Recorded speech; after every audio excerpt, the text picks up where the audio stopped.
The only thing keeping me going are those brown spots and how excited I am to tell the listeners all about it. If it weren't for that, I would be asleep right now. Oh yeah, those beautiful brown spots.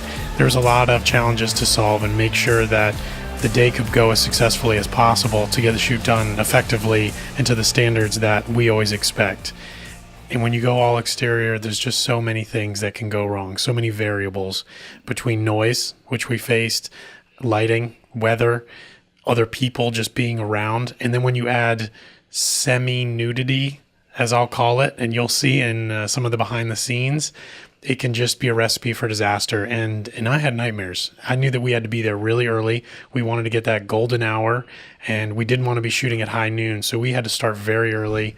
I set my alarm for 4 a.m., but I was up at 2:30 because I just couldn't sleep. I wanted to make sure we got this done before, the sunrise really hit a point that was just going to make everything look awful. So I'd love to dive into it. And then I got a lot of behind the scenes. We had a lot of help on set, thank goodness. Our talent, I call him Mr. Brown Spots. He's the one that's going to be wearing the tighty whities. And he's got his own podcast. He has his own podcast, actually runs a podcast studio that's local podcasts in our area. This is one of the nightmares I was worried about, that he was going to get cold feet and just be too scared or worried to show up, too nervous. But the opposite of that actually happened. But the opposite, he crushed it. He exceeded my expectations as he had some experience performing, but not necessarily in a production like this. And he did amazing. Well, it's probably about 6 at this point. We got to the office around 5:30 and started gathering, and this is around 6.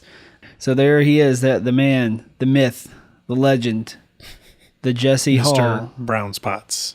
And he crushed it, I have to say. He doesn't have any lines, which actually is harder. He had to do all the physical acting. So this first shot kind of sets all the moving pieces up. We've got the car coming, we've got the newspaper going onto the driveway, and we've got her coming right along. The way our directing process is, like, we usually call me the director, but really we're a directing team, because Trevor's directing the actors a lot too. Like, he'll call out suggestions from the side. He'll say things to me if he thinks I'm doing something that's stupid. He's like, "What are you doing? Is that underexposed? Over, just whatever." And so we really, we kind of call me the director and the DP, and we kind of call him a producer. We had a technical advisor on this shoot, which is amazing. And what I mean by that is that app. This is a guy from the company who can actually run that app.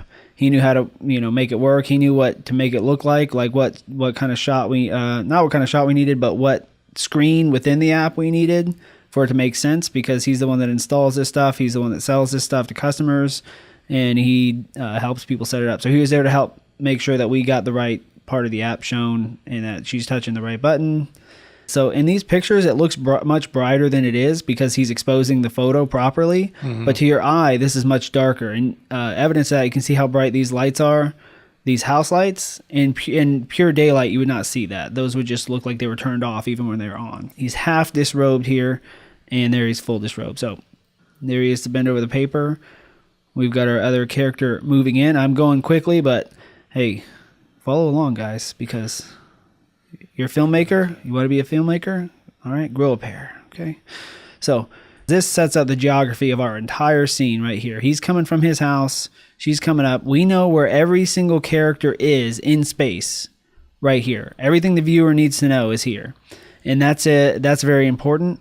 You have your original shot showing the audience exactly where the characters exist in space. So that way when we cut into the tights where you can't quite see where they're at, the audience already has that context. Their brain remembers. This is kind of around sunrise time. We really wanted to have that sunrise kind of feel.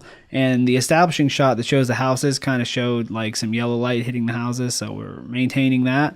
This was not a take, but his facial expression was so hilarious that I had to put it in there, despite having a little out of focus. I called East Coast Irrigation. They took care of it. And obviously, she's not delivering any lines there. She's just standing there. You're going to hear me laugh.